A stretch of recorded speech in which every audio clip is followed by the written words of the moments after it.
Okay, last time अपनों ने यहाँ तक देख लिया था ना, बोलो यस और नो।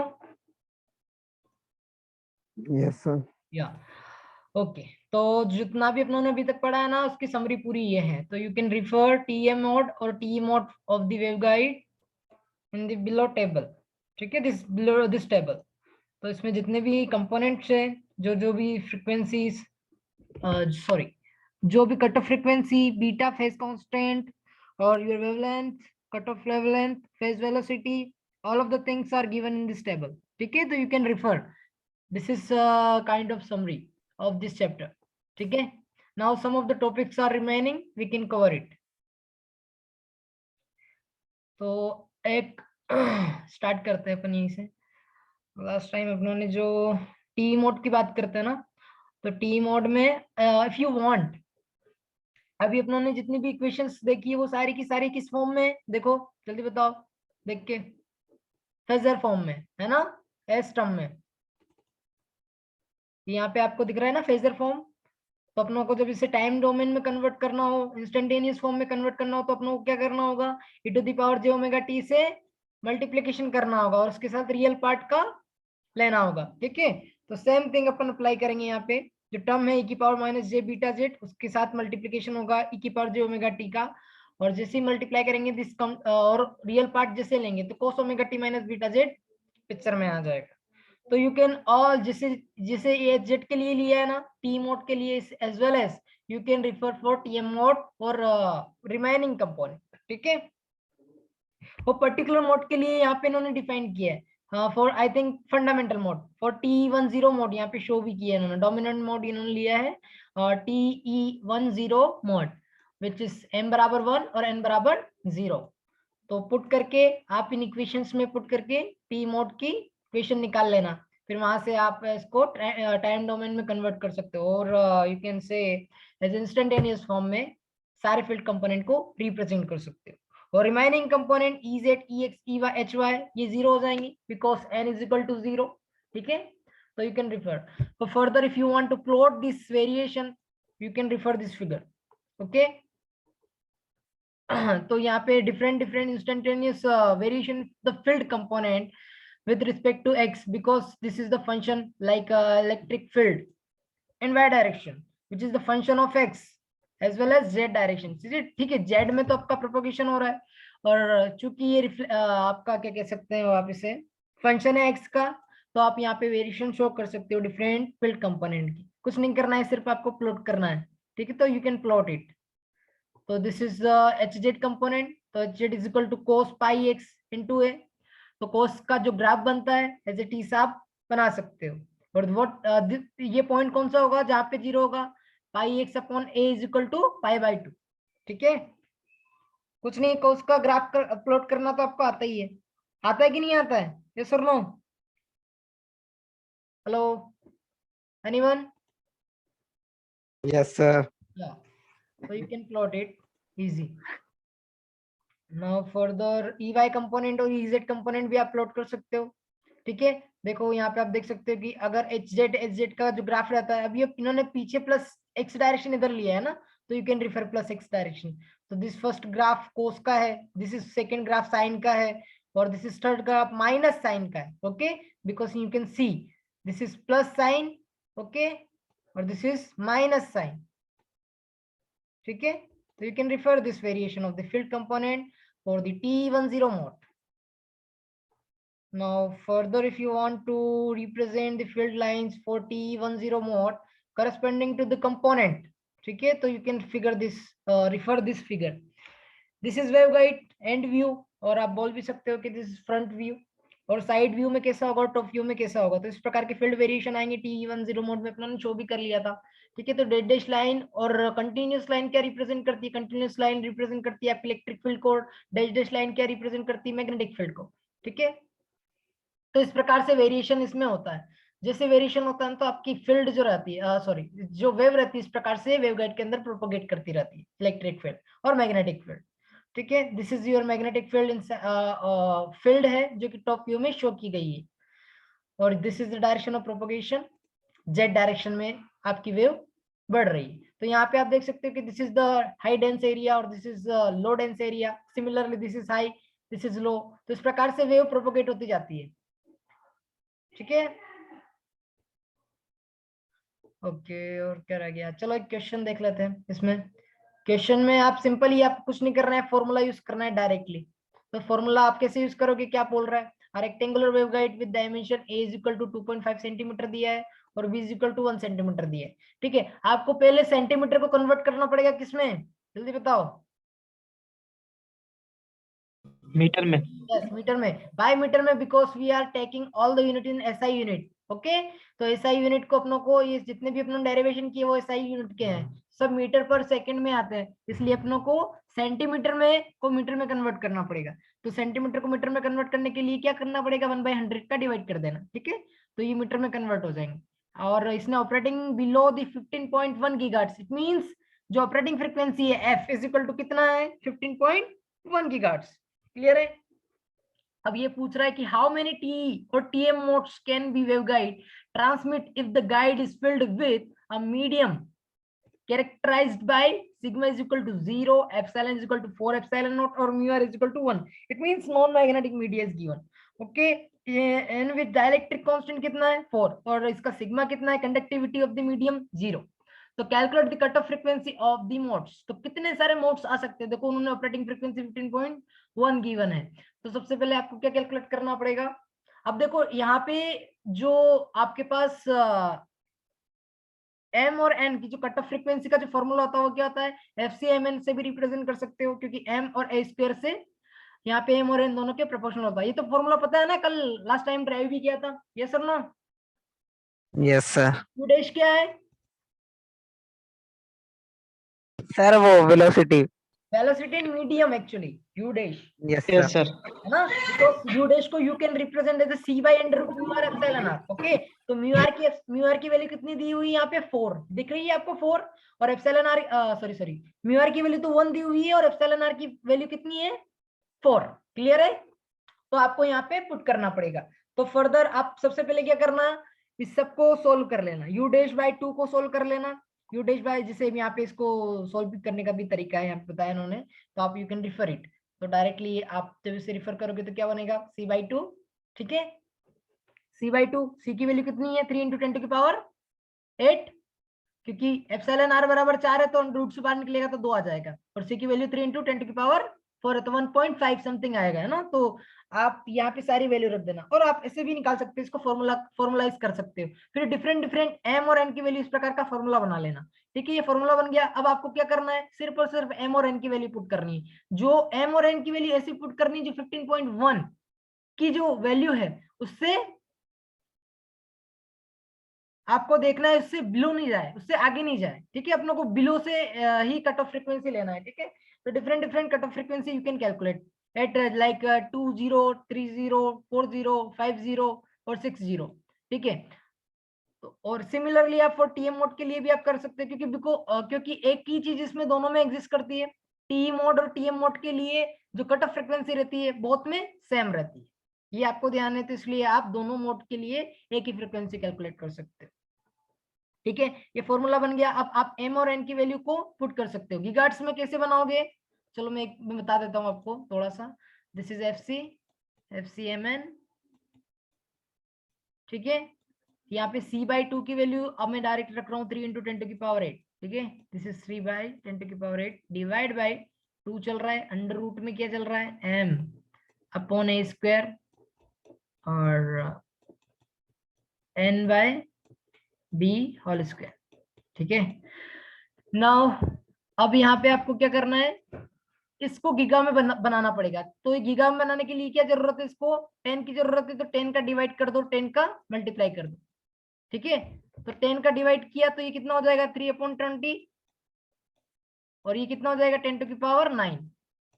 ओके, अब इस 10⁹9 को क्या लिख सकते हो आप, giga, this is gigahertz, yes sir.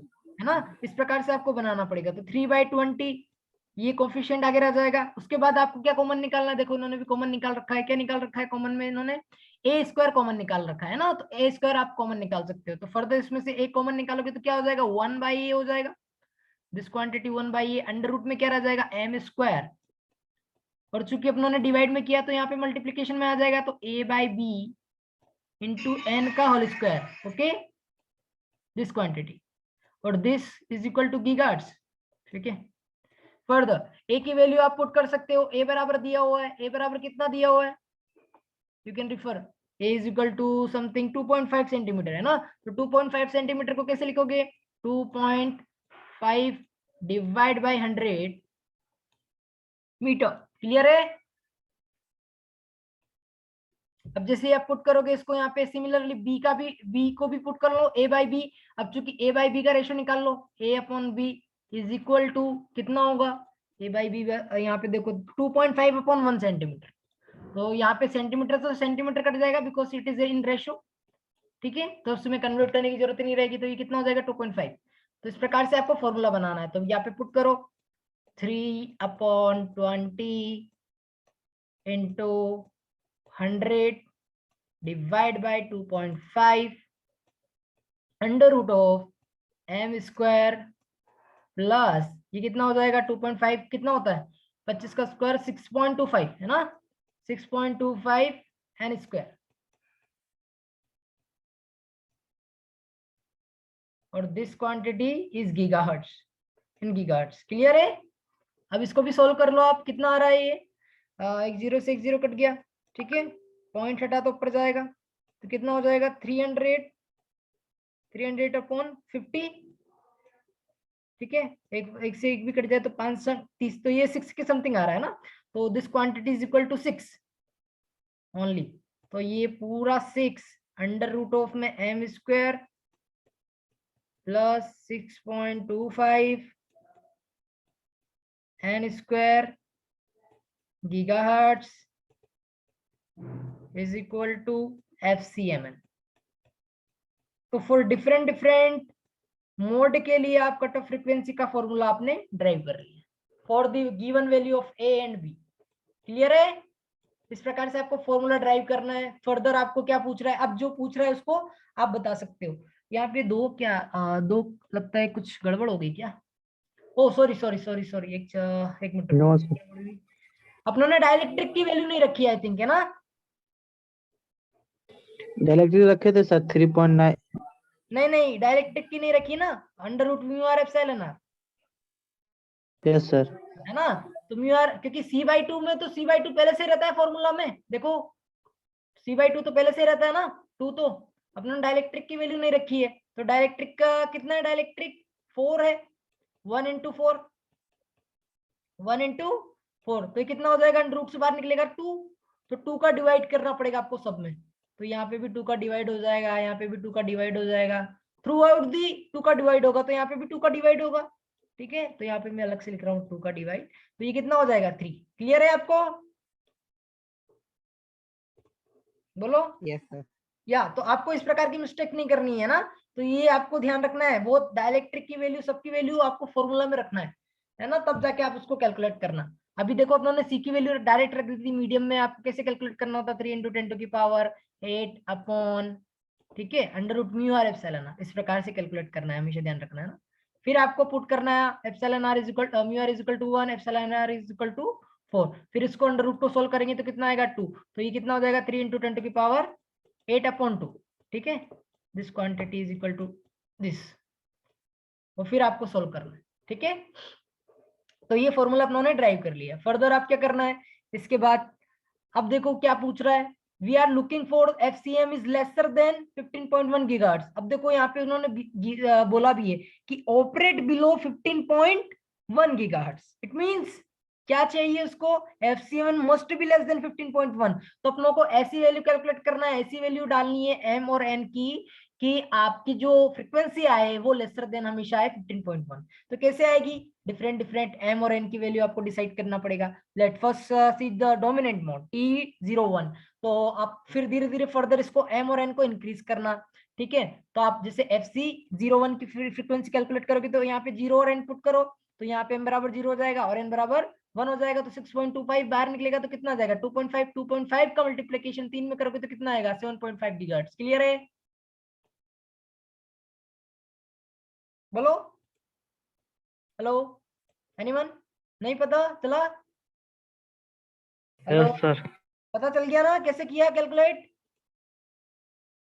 आपको बस कुछ नहीं करना है, डिफरेंट डिफरेंट मोड के लिए एम और एन की वैल्यू रखना है। यहाँ पे डोमिनेंट मोड के लिए अपने कैलकुलेट किया तो कितना आया 7.5 गीगाहर्ट्ज। फर्दर एन बराबर 2 इंक्रीज किया, एम बराबर 0 को कांस्टेंट करके, तो जैसे आप करोगे तो वापस कितना आ जाएगा 3 × 5 = 15 गीगाहर्ट्ज। फर्दर 15.1 है जो भी अभी भी लेस देन है, और फर्दर जैसे ही आप n की वैल्यू बढ़ाओगे, जैसे n बराबर 3 करोगे तो क्या हो जाएगा 7.5 का मल्टीप्लीकेशन करोगे तो 20.5, तो ये ज्यादा आ रही है, तो अपनों को दोनों मोड कंसीडर करना है, तो T01 मोड और T02 मोड। समझ में आ गया? तो thus for the FCMN less than 15.1 gigahertz, the maximum is n is equal to 2. After that we cannot take because our waveguide is not working at after that 15.2, 15.3 या फिर 22.2, ठीक है, इस प्रकार की जो फ्रीक्वेंसी आएगी उसके ऊपर वर्क नहीं करेगा। Now we can now fix n is equal to n and increase m until FCMN is greater than 15.1 gigahertz, ठीक है। तो सिमिलरली आप इसको इस प्रकार से वैल्यू पुट करते जाना और आप निकाल लेना। अब देखो 15 गीगाहर्ट्ज कहाँ पे आ रहा है, T50 पे।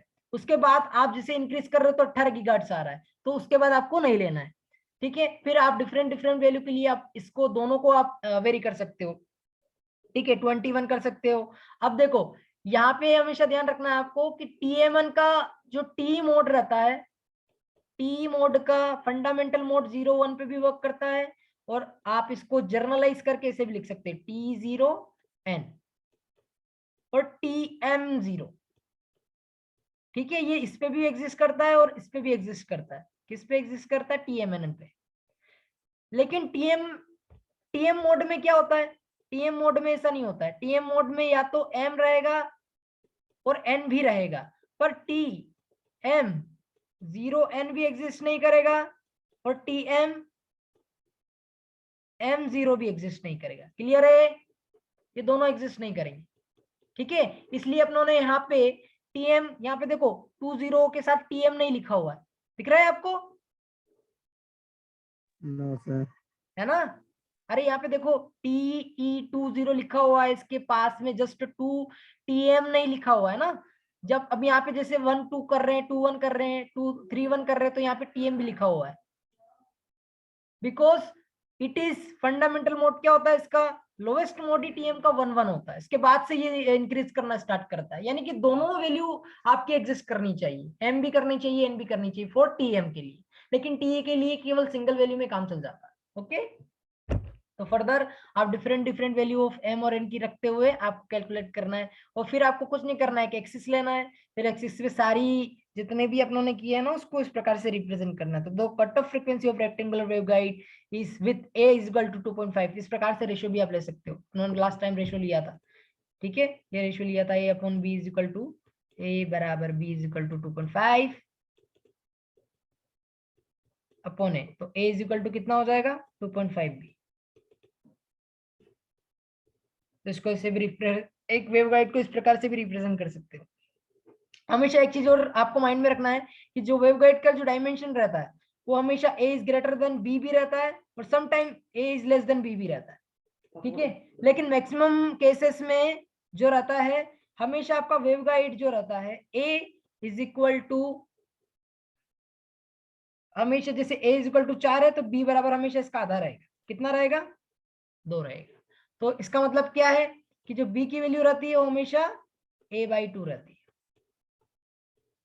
ये डायमेंशन का फॉर्मूला है।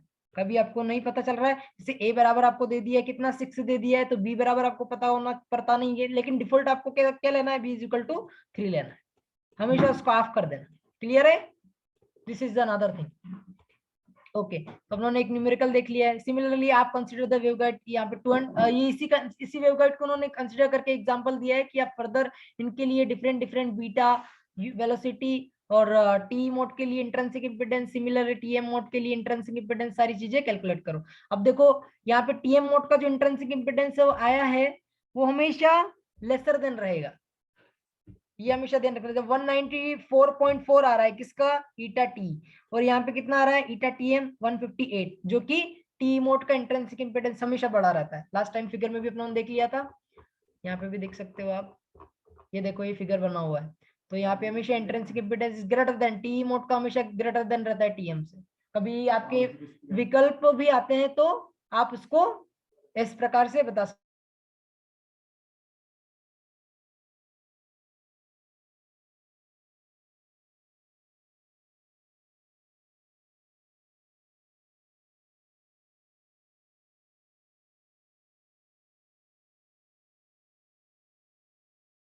लीजिए वहीं।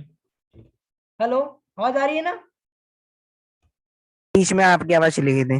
अरे एक्चुअली मुझे थोड़ा सा काम आ गया था तो इसलिए बात कर। अच्छा, ओके, अब आ रही है सर। यहाँ तक आ गया ना? ये न्यूमेरिकल समझ में आ गया कैसे करना है? Yes sir. ओके, यस बाकी आप, सर। हाँ, क्या डाउट है क्या किसी को? Hello. No sir. Okay okay, तो इस प्रकार के आप न्यूमेरिकल परफॉर्म कर सकते हो ना? इजी है, बस डायरेक्ट फॉर्मूला बेस्ड है, कुछ नहीं करना है, बस फॉर्मूला लगाना है और आंसर निकालना है। ठीक है, तो आप कर सकते हो।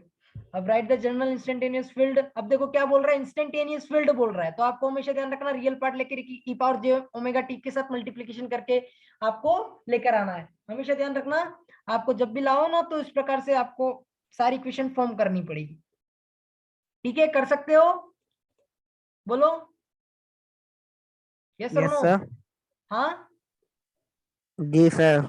Yes yes, because it is easy, क्योंकि आप लोगों ने जितनी भी इंस्टेंटेनियस फेजर फॉर्म पढ़ी है फील्ड के वो सारे यहाँ पे दिए हुए हैं। अब आप इन सबको आप या तो याद करो या फिर इनको ड्राइव करो। मैंने ड्राइव करना भी बता दिया है आपको कैसे ड्राइव करते हैं ना, तो सर ये आप, सारी डेरिवेशन तो हो चुकी है, बस ये शॉर्ट में है समरी। हाँ ये समरी है, या तो इस समरी को आप याद कर लो तो बेटर रहेगा। समरी याद कर लिया ना तो आपको डेरिवेशन करने की जरूरत नहीं पड़ेगी एग्जाम में, लेकिन अगर वो डेरिवेशन पूछे तो इनकेस आपको करना पड़ेगा। Okay okay sir. Okay, numerical में आप सर लेकिन देखो। सर क्वेश्चन में कंडीशन भी तो दी होगी ना कि हाँ हमें कौन हाँ, सा वाला लगाना पड़ेगा। हमेशा वो कंडीशन देगा टीएम मोड या फिर टीई मोड। ओके, जी सर। उसके बाद ही वो क्वेश्चन पूछेगा, सबसे पहले टीएम मोड और टीई मोड मेंशन करेगा। अगर आपका ऑब्जेक्टिव टाइप क्वेश्चन है तो सिर्फ आप समरी याद कर लेना, बस ये डेरिवेशन याद करने की जरूरत नहीं है, इस समरी में ही आपका काम हो जाएगा। क्योंकि अगर इंट्रिंसिक इम्पीडेंस पूछेगा तो आपको कुछ नहीं करना है, E X upon E H Y करना है, इसका डिवीजन करना है E X upon H Y का। सिमिलरली इसमें भी इसका डिवीजन करना, हमेशा एक्स अपॉन वाई का डिवीजन करना है। ठीक है, ई अपॉन एच का कंपोनेंट लेके, तो आपको ऑटोमेटिकली सारी चीजें पता हो जाएगी। फिर बीटा आपको पता है, उसके थ्रू आप वैल्यू पुट करके इसको सिंप्लीफाई करके ईटा टीएम ईटा और फेज वेलोसिटी वगैरह सारी चीजें कैलकुलेट कर सकते हो। क्लियर है ना? कट ऑफ फ्रीक्वेंसी का फॉर्मूला सारी चीजें मैंने बताई दिया आपको, तो ये समरी है, आप बस इसको याद कर लेना अगर आपका ऑब्जेक्टिव टाइप पेपर आता है। ठीक है, और हेल्महोल्ट्ज इक्वेशन वगैरह ये सारी चीजें है, और कभी कभी ऑब्जेक्टिव में पूछ लेता है कि कौन सी इक्वेशन हेल्महोल्ट्ज।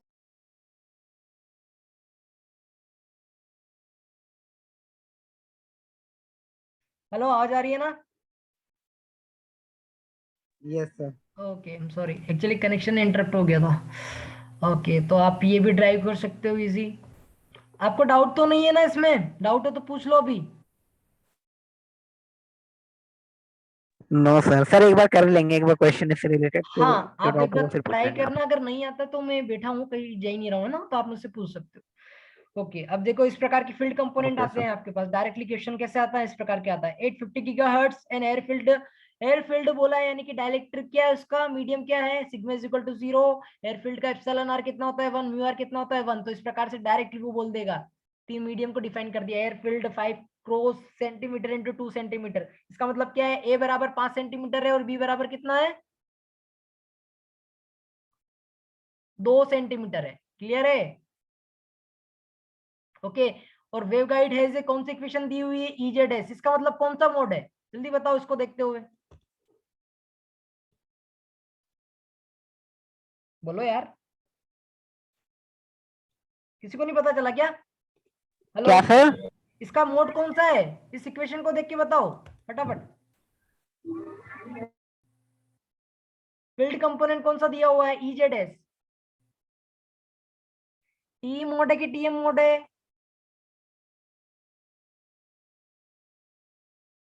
हेलो विजय,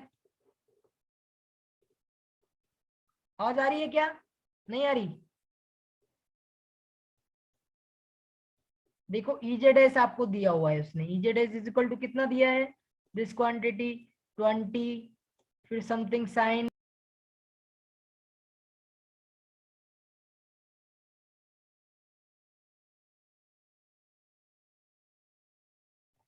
ओके, अब आवाज आ रही है ना आपको? Hello? Yes, sir. Okay, yes sir. थोड़ा सा इश्यू आ गया था मुझे। चलो, यहाँ पे आपको क्या दिया उसने? EZS कंपोनेंट दिया है, तो मुझे बता सकते हो कि कौन सा फील्ड कौन सा मोड है ये? टीए की सर टीएम? बताया था आपको TM. टीएम मोड है। Okay okay, good. TM mode कैसे देख के पता चला? क्योंकि अपनों को पता है कि EZS अगर नॉट इक्वल टू 0 है, इसका मतलब क्या है? वो टीएम मोड है, क्योंकि magnetic field Yes, component sir. Must be 0। Okay, longitudinal वाला। Similarly we have to find beta. How can you find out beta? कैसे बताओगे बीटा कैसे निकलेगा? तो बीटा निकालने के लिए अपने को फॉर्मूला पता है। Beta is equal to, let me show you. Beta is equal to कितना होता है? Omega under root mu epsilon, ठीक है। और फिर वहां वापिस फॉर्मूला लगता है 1/fc का होल स्क्वायर, ठीक है, का होल स्क्वायर। तो ये फॉर्मूला आपको यूज करना है बीटा के लिए।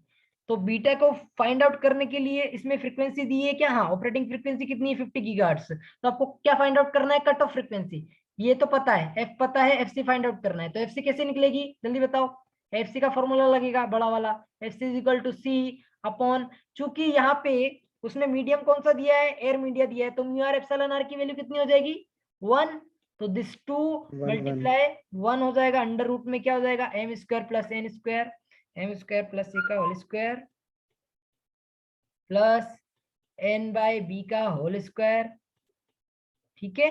यहां तक आपको अब देखो ए और बी की वैल्यू कितनी है? ए बराबर दिया हुआ इसने समथिंग 5, ओके, और बी बराबर कितना दिया है?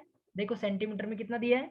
B is equal to 2 centimetre, 2 centimetre. इसको मीटर में कन्वर्ट करना, ठीक है ना।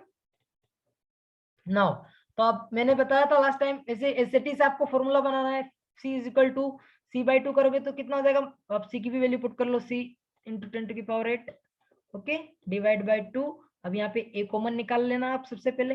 a कॉमन निकाल लिया, उसके बाद क्या रह जाएगा? M square plus a by B का whole square into N square, ठीक है। ये क्वांटिटी आ गई। अब a बाई बी का रेशियो ले लेना। यहाँ पे a बाई बी का रेशियो कितना होता है? 2.5। अगेन 2.5 आ रहा है, यस और नो? Yes, sir. यस। तो अब a बराबर पुट कर दो, कितना हो रहा है? 3 इंटू 10⁸ ओके, 2। अब मीटर में पुट करोगे तो यहाँ पे a बराबर कितना है? 5 सेंटीमीटर है। तो a बराबर 5 सेंटीमीटर की जगह कितना आ जाएगा? 5/100।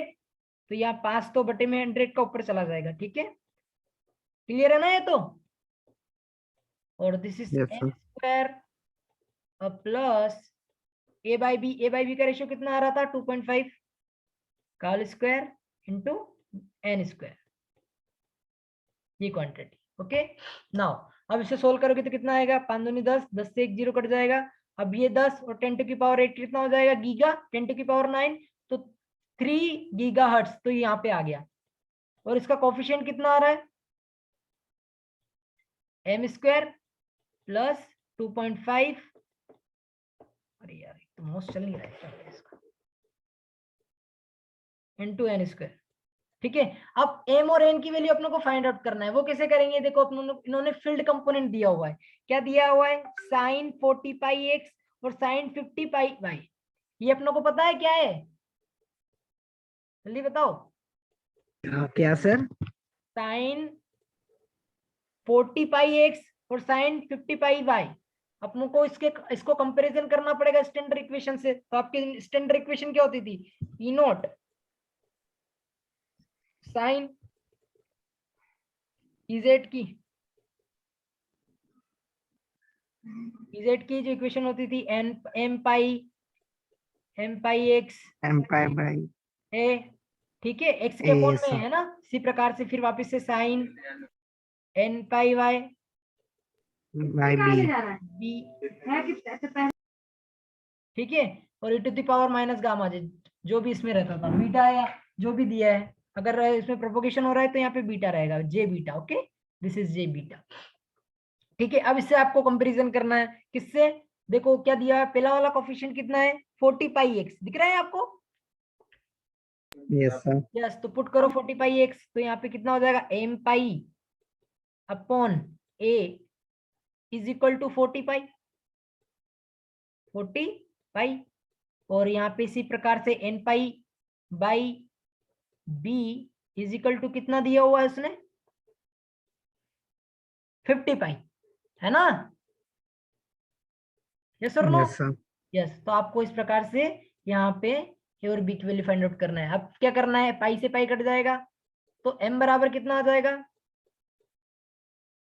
40 इंटू ए 40 और n बराबर 50 B. 50 B. Yes 50 B. Okay, अब a बराबर कितना है 5 सेंटीमीटर। ठीक है, तो ये 40 इंटू 5 सेंटीमीटर के बाद क्या हो जाएगा, डिवाइड में 100 भी लगाना पड़ेगा because it is in centimetre, तो मीटर में कन्वर्ट करना, हर चीज को मीटर में कन्वर्ट करना है, बस आपको डायमेंशन का ख्याल रखना है, यहीं पे सबसे ज्यादा गड़बड़ होती है। तो ये कितना हो जाएगा 50 इंटू 2, बी की जगह 2 सेंटीमीटर है तो 100 से डिवाइड करना पड़ेगा। तो अब बोलो ये कितना हो जाएगा 1 के बराबर, क्योंकि 5 दूनी 10, ये भी 100 ये भी 100, तो ये 100 हो जाएगा। 5 चौक 20, ये कितना हो जाएगा 2 के बराबर। ओके, तो m बराबर कितना आया 2 और n बराबर 1। तो इस प्रकार से m और n की वैल्यू आपको फाइंड आउट हो गई। अब आपको क्या करना है, m और n की वैल्यू यहाँ पे रखना है। तो यहाँ पे m बराबर 2 और n बराबर कितना आ रहा है 1, है ना? तो यहाँ पे पुट करो 3 अंडर अभी भी आंसर खत्म नहीं हुआ, अभी ये भी सॉल्व करना है। हाँ अभी तो बहुत बड़ा है ये ठीक है, फिर वापस कितना हो जाएगा 2.5 का होल स्क्वायर, n स्क्वायर बराबर 1, n की स्क्वायर की जगह कितना रखेंगे 1, तो 1 बराबर 1 का स्क्वायर कितना होता है 1, इसलिए 4 प्लस 2.5 का होल स्क्वायर कितना हो जाएगा ये 3 अंडर रूट ऑफ में कितना आएगा ये 4 plus 2.5 is equal to 6.25। Okay 10.25 6.25 calculate करो तो फटाफट, कैलकुलेटर में कितना आ रहा है इसका 4 प्लस कितना हो गया 10.25 10.25 कितना आता है 10.25 का अंडर रूट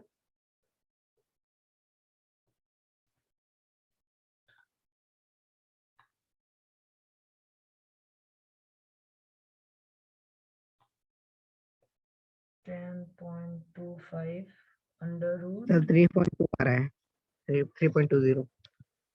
3.20। सिर्फ मैंने अंदर हाँ वाला हाँ सही, कैलकुलेट किया है। टोटल पूरा बताते ना कितना 9 into 6 हाँ सर 9.60 बाद में मल्टीप्लाई कर देंगे। यस 9.60 समथिंग आ रहा है गीगाहर्ट्ज। ठीक है, एफसी समझ में आ गया आपको? Yes sir. यस, तो कट ऑफ फ्रीक्वेंसी आपको फाइंड आउट हो गई, कट ऑफ फ्रीक्वेंसी 9.6 है ना? तो अब आपको क्या कैलकुलेट करना है, बीटा कैलकुलेट करना है। तो बीटा के लिए आपको क्या करना पड़ेगा, beta is equal to again आपको फॉर्मूला यूज करना पड़ेगा omega under root mu epsilon पूरा का पूरा। ठीक है, यहाँ पे मैं 1 लगा रहा हूँ, थोड़ा सा ध्यान रखना 1 क्यों लगाया, आपको समझ में आ जाएगा। और यहाँ पे क्या है 1 minus F C by F C का होल स्क्वायर, इस प्रकार से सोल्व करना तो जल्दी आपको आंसर आएगा। ठीक है, तो देखो 1 by under root mu epsilon किस क्वांटिटी के बराबर होता है सी के, क्योंकि अपन यहाँ पे म्यू आर एप्सिलॉन आर की वैल्यू 1 ले रहे हैं क्योंकि एयर फील्ड मीडिया है ना, दिस इज 1 एप्सिलॉन आर है। ठीक है, तो यहाँ पे कैसे लिख सकता हूं मैं, beta beta is equal to omega by C. Yes sir no, लिख सकता हूं? Yes sir. Yes, F C by F का होल स्क्वायर। अब देखो बीटा बीटा को कैलकुलेट करने के लिए ओमेगा इज इक्वल टू कितना रखेंगे 2 पाई एफ, और सी की जगह कितना है 3 इंटू 10 टू की पावर 8। 8। ठीक है, अंडर रूट में कितना चल रहा है 1 minus F C by F C का होल स्क्वायर। एफ सी अगर कैलकुलेट किया है 9.6 गीगाहर्ट्ज 9.6 गीगाहर्ट्ज, और ऑपरेटिंग फ्रीक्वेंसी कितनी दी हुई है, ऑपरेटिंग फ्रीक्वेंसी दी हुई 50 गीगाहर्ट्ज, दिख गया आपको? Yes sir.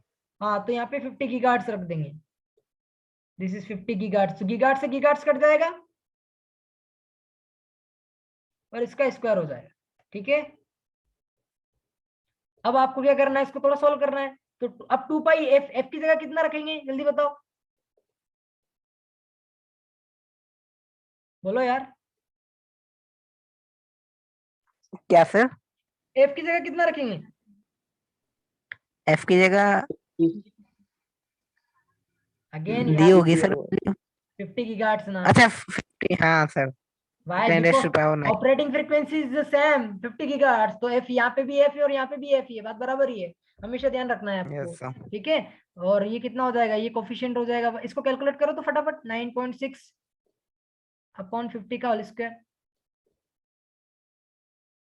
कितना आ रहा है? ये कट गया यहाँ से, 150 हो जाएगा ऊपर, तो 2 पाई और 150 मल्टीप्लाई 150 कितना हो जाएगा? 300, 300 pi, 300 pi upon 3, under root of 1 minus 9.6 upon 5, 9.6 upon 50। Okay, तो 3 से 3 भी कट जाएगा तो 100 पाई रह जाएगा, है ना? तो मैं फटाफट कैलकुलेट करके बताओ कितना आ रहा है?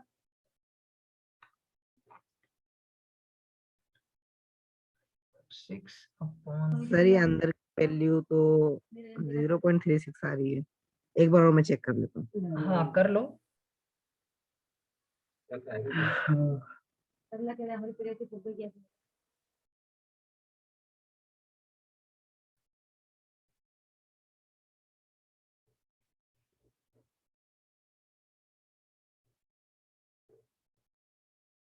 ओके, मेरे कितना आ रहा है ये? जल्दी बताओ कितना आ रहा है आंसर? सर ये अंदर रूट के अंदर वाली वैल्यू, वो रूट तो कट गया है, 0.336 आ रहा था, अभी मैंने वो मल्टीप्लाई नहीं किया। हाँ कर लो फटाफट, 100 पाई के साथ मल्टीप्लाई कर दो इसका, तो ये समथिंग 241 पॉइंट समथिंग आएगा, 39 रेडियन पर मीटर, बीटा की यूनिट, तो this is your beta. Okay, clear है? आया विजय? सर लेकिन मेरा ये आंसर नहीं आ रहा है। अरे देखो, इस अंडर रूट को सोल्व करना सीखो। पहले क्या करना है आपको? पहले हमेशा 9.6 का डिवाइड करो बाई 15, फिर इसको स्क्वायर करो, स्क्वायर करने के बाद उसको सोल्व करके -1 से घटा दो, फिर माइनस माइनस प्लस करके अंडर रूट ले लो, अंडर रूट लेने के बाद मल्टीप्लाई कर दो 100 पाई से, डायरेक्ट आंसर आ जाएगा। सर मैंने शॉर्ट में किया था ना, और मैंने पहले ही वो कट कर दिया था स्क्वायर के अंडर रूट से, चलो कोई बात नहीं, फिर बाद में। नेक्स्ट टाइम आप ध्यान रखना, इसकी वैल्यू इसके बराबर आएगी। तो मैंने अभी जस्ट कैलकुलेटर में कैलकुलेट किया है, 241.39 आ रही है। चलो इनके देखते हैं कितना आ रहा है। ठीक है। ये समथिंग 3 आ रहा है। Okay, 241.3, Yes, sir. ठीक है? तो इस प्रकार से आपको कैलकुलेट करना है। नाउ अब फर्दर क्या बोल रहा है ये कि आपको फाइंड आउट करना है ई वाई अपॉन ई एक्स का रेशियो। तो वो कैसे फाइंड आउट करोगे ई वाई अपॉन एक्स, ई एक्स का रेशियो? तो सबसे पहले आपको पता होना चाहिए कौन सा मोड है, टी मोड। ठीक है, अब टी मोड के लिए आपको रिफर करना पड़ेगा इक्वेशंस को।